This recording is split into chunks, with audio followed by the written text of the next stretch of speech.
way out, but through Duncan. So it was good that it worked out that way. So this is kind of like trapping, in a sense. Spiritual trapping.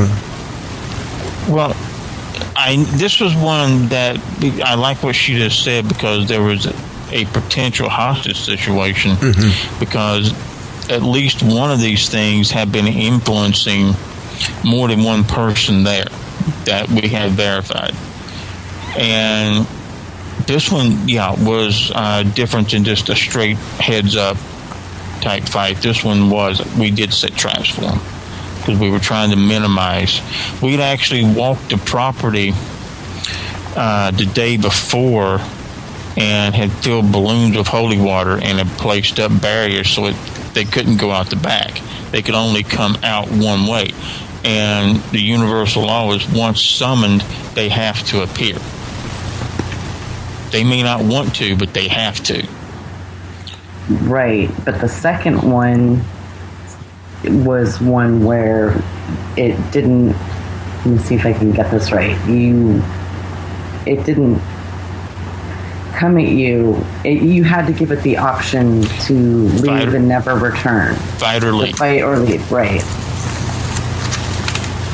Which is also part of this universal law. So that second one took the option to leave and never return, which is not optimal, because that means that it's going to go somewhere else, but it won't be there. But I basically sent it return to sender. So I sent it back where it came from. Now that does not mean it will stay there. Someone else can, down the road, summon it back and send it somewhere else. But at least for the time being, I know where it's at. And then we did Sacramento Seminar, which was great. Yeah, talk a little bit about Sacramento and what happened there as well. What the parts you can talk about. Yeah, it's a little tricky because we deal, as you know, with a lot of survivors of both MK Ultra, government projects, and satanic ritual abuse. And both of those are just harrowing, traumatic things. And so we go to great lengths to preserve people's anonymity. But one of the things that happened in Sacramento, and that has happened at other seminars that I've noticed is, and I think this is really important to mention, a lot of what we do is we try to help people overcome their pasts in this, people who are strong enough to have gotten out of it and to realize even what happened. Because of the trauma-based mind control, a lot of people aren't even aware that they are or were involved in stuff like this. So anyway, one of the most amazing, inspiring things that has happened is Duncan and I have been able to interact with people who have overcome this, who are not only healing from it, but also fighting back and taking a stand and refusing to be victims anymore. And that is probably one of the most gratifying things that we've ever experienced. And so what I want to tell people is, what we want to tell people is what we've observed that works. And for those people who are looking for answers, we've had a couple situations where we've had family groups who have been involved in things like this. And in both cases, both families are about the most inspiring group of people we've ever seen. And there's a reason for that. There's several reasons for that. But one, these family members have banded together and they support each other. They have a safety net there where even if people are, going through stuff or messed up or in pain or having flashbacks or whatever, they bolster each other up. And they have basically made a group commitment that they're going to fight this. They're going to deal with it and they're going to heal from it and not let it I won't say not let it affect them, but just refuse to be victims anymore. And I realize that there are a lot of people out there who do not have the support of their families to do this. In fact, they probably have family members who are involved, and they're probably very isolated. But we have so few success stories. I just wanted to share that what we've experienced in the past few months was tremendously inspiring to see people who are like, yeah, I went through that. It was horrible. But I'm surviving and I'm going to fight back. It was great. So that was wonderful. And these people did a fantastic job. And I like what you said. That is one of the most gratifying things for us, is to have people come to one of these that is just obviously visibly in such pain and anguish, and for us to be able to take 2, sometimes 3 days, depending on how we set these things up, just to be able to help these people.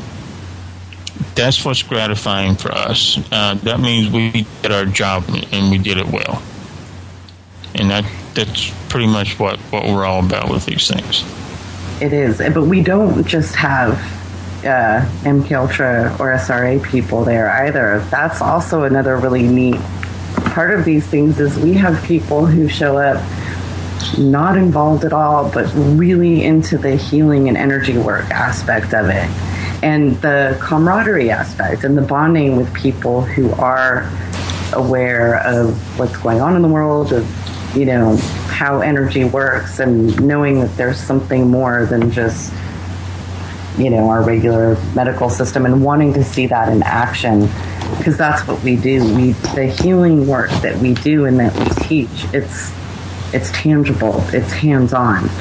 So it's really nice to just get people, especially who've been to more than one seminar, come and just enjoy themselves and, you know, do the healing work and experience the benefits from it. So a lot of really good stuff.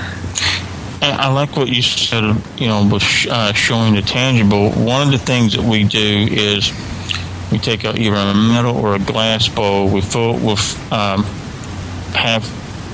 half full with water, and we put what we call a fresh, brand new crystal. It's one that we got. It's never been used for anything, so it's about as immaculate as you can get. A clear quartz crystal. Yes, and we put it in that bowl, and we pass it around the circle with everyone involved in the gathering 3 times, and they dip 2 fingers of the right hand in there, and they push every bad, negative thought, event, pain, anguish. They just put it into the water, and it will go into the crystal. And when we're finished, and when we hold the crystal up, and it's either black, or like this time at SAC, was cracking from the inside out. I've never seen one do that before either. I mean, this thing was literally shattering from the inside out. So people can actually see visibly what energy, the results of doing stuff with energy looks like in a healing way. Yes.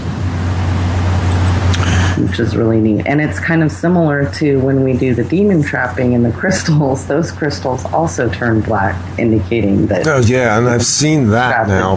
That's, wow. You know, until you actually see a crystal, and we saw it here in Pennsylvania. At one point, Duncan pulled me aside and showed me something that he had just pulled off, and it was quite amazing to see that in a crystal. Yeah, and then we have to dispose of those. So they're usually put in small container with holy water, and then encapsulated in something 2.5 to 3 pound container with salt, and then buried on holy ground. That's the best way I know of to keep them in there. And again, there's a particular dynamic with each meeting. The people who come together are very diverse, but other than the interlopers who inevitably show up and we have to, deal with them, the people in their diversity are very connected. It's a very connected group of people at these meetings. Absolutely, it is. Yes. At every one, even with different people. That's why we keep saying the people that are meant to be there will be there and are there, and we don't even know. It just happens that way, and it's great.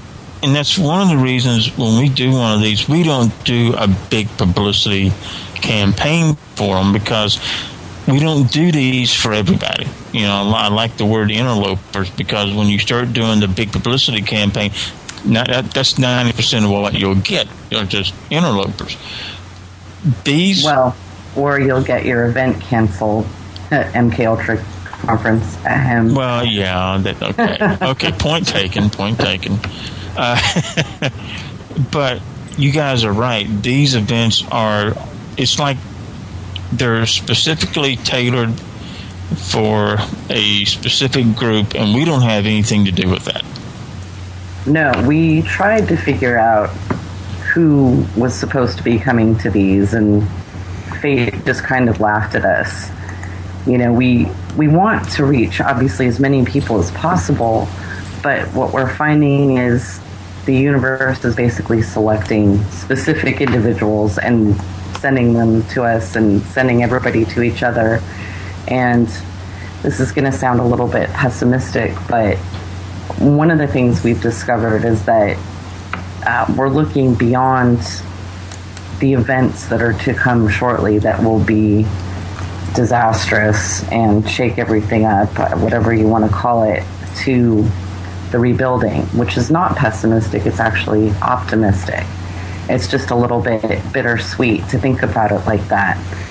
But what we feel is that there are certain key individuals who will be part of the rebuilding in a new way that will encompass more of what this world is really about, i.e.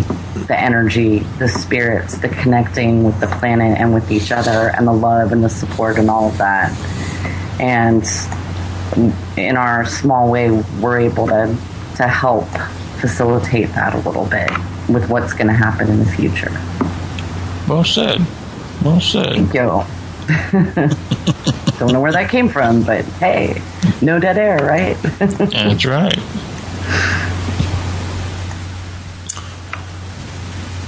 Let's move over to another topic. If you're done with that subject matter, there's something I want to pursue here. Okay. And since this is, it's an open meeting, but I note by the chat room that the people that are here now are part of the family. We've talked about this limitedly in public for a very good reason, but your November 16th post on the murder of Chris Neal, and we're now calling it that, is, I was just sitting here reading it, and I have to admit that I've avoided doing that because we're coming up on a year since all of this began to play out, and publicly, this is the first time that you guys have really put down the information that, you've hinted at the information that we have. To say it's disturbing is beyond anything I can mention. What happened effectively was a number of events leading us to find out that our friend Chris Neal, who was the blogger who blogged as clandestinagerevealed.wordpress.com, had died. And the first announcement of this came on my website on a comment, and I just sent you guys the original screenshots of this from the website. Right. Thank you. Because we had emailed it previously, but those are actually the original screenshot graphics that I took at the time. This has all been preserved. archivally.